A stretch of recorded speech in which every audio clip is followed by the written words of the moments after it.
സെക്രട്ടേറിയറ്റിനു മുന്നിൽ രാപ്പകൽ സമരവും തുടർന്നുള്ള നിരാഹാര സമരവുമായി 50 ദിവസം പിന്നിട്ടിട്ടും തെല്ലുപോലും കരുണ കാണിക്കാത്ത പിണറായി സർക്കാരിന് മുന്നിലേക്ക് സ്വന്തം മുടി മുറിച്ചെറിഞ്ഞ് പ്രതിഷേധിച്ച ആശാസമരക്കാരെ പിന്തുണച്ചും സംസ്ഥാന സർക്കാരിനെതിരെ അതിരൂക്ഷ വിമർശനം നടത്തിയും പ്രശസ്ത സാഹിത്യകാരി സാറാ ജോസഫ് മുടി പെണ്ണിന്റെ സമരായുധമായി ആദ്യം കഥയിൽ അവതരിപ്പിച്ചിരുന്നത് സാറാ ജോസഫ് ആയിരുന്നു.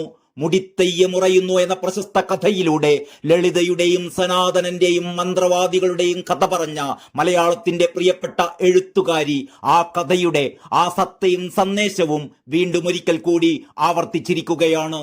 ആശാപ്രവർത്തകരുടെ സമരം അവസാനിപ്പിക്കൂ എന്നും നമ്മുടെയൊക്കെ ചോറിൽ തലമുടി പാറി വീഴുന്നു സാർ എന്നും പറഞ്ഞുകൊണ്ടാണ് സർക്കാരിനെതിരെ തുറന്നടിച്ചുകൊണ്ട് സാറാ ജോസഫിന്റെ ഫേസ്ബുക്ക് പോസ്റ്റ്. ലളിതയുടെ തലമുടി സനാതനെയും മന്ത്രവാദികളെയും ഒക്കെ ഏതു വിധമായിരുന്നോ പൊള്ളിച്ചിരുന്നത്, അതേപോലെ ഈ ആശാവർക്കർമാരുടെ സമരച്ചൂട് പിണറായി വിജയനെയും ശിങ്കിടികളെയും പൊള്ളിക്കുകയാണ് എന്ന് സാറ ടീച്ചറുടെ ആ കഥ വായിച്ചവർക്ക് മനസ്സിലാകുന്നുണ്ട്. ഉണ്ണുന്ന ചോറിലും കുടിക്കുന്ന വെള്ളത്തിലും തലമുടി പാറി വീഴുന്നത് അത്ര സുഖമുള്ള കാര്യമല്ലെന്നും എന്തുകൊണ്ടാണ് ആശമാരുടെ സമരം സംസ്ഥാന സർക്കാരിന് ഏറ്റെടുക്കാൻ കഴിയാത്തതെന്നും സാറ ടീച്ചർ ചോദിക്കുന്നു. പലതും കാണുമ്പോൾ ഖജനാവിൽ പണമില്ലാത്തത് കൊണ്ടാണ് എന്ന് തോന്നുന്നില്ലല്ലോ എന്നും സാറാ ജോസഫ് പരിഹസിച്ചു. ഇവരുടെ സമരത്തിന്റെ കൂടെ അനഭിമതരായ ചില രാഷ്ട്രീയക്കാർ ഉള്ളതുകൊണ്ടാണോ സമരം ഏറ്റെടുക്കാത്തത്? അടിസ്ഥാന വർഗത്തിൽപ്പെട്ട സ്ത്രീകളാണ് ഇവിടെ സമരരംഗത്തുള്ളത്. അവരെ പിന്തുണയ്ക്കുന്നത് മനുഷ്യത്വപരമായ പ്രവൃത്തിയല്ലേ?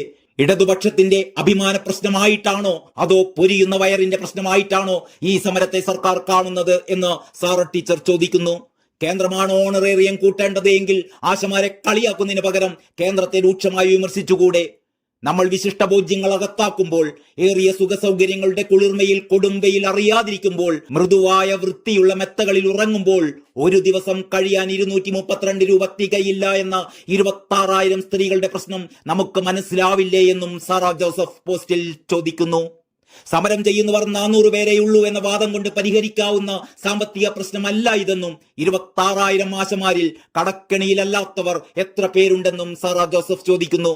ജപ്തി ഭീഷണി നേരിടുന്നവർ എത്ര പേർ? ആത്മഹത്യാ മുനമ്പിൽ നിൽക്കുന്നവർ എത്ര പേർ? ദളിത് വിഭാഗത്തിൽപ്പെട്ടവർ എത്ര പേർ എന്നൊരു കണക്കെടുക്കാമോ? അവകാശ സമരങ്ങൾ അനാവശ്യ സമരങ്ങളാണ് എന്ന് മുദ്ര കുത്തും മുമ്പ് ഇങ്ങനെയൊരു കണക്കെടുപ്പ് കൂടി നടത്തണമെന്ന് സാറാ ജോസഫ് പറയുന്നു. സമരം ചെയ്യുന്ന ആശമാർക്ക് വേണ്ടി മാത്രമല്ല, മുഴുവൻ ആശാപ്രവർത്തകർക്കും വേണ്ടിയാണ് ഈ അഭ്യർത്ഥനയെന്നും കൂടി സാറാ ജോസഫ് കൂട്ടിച്ചേർക്കുന്നു.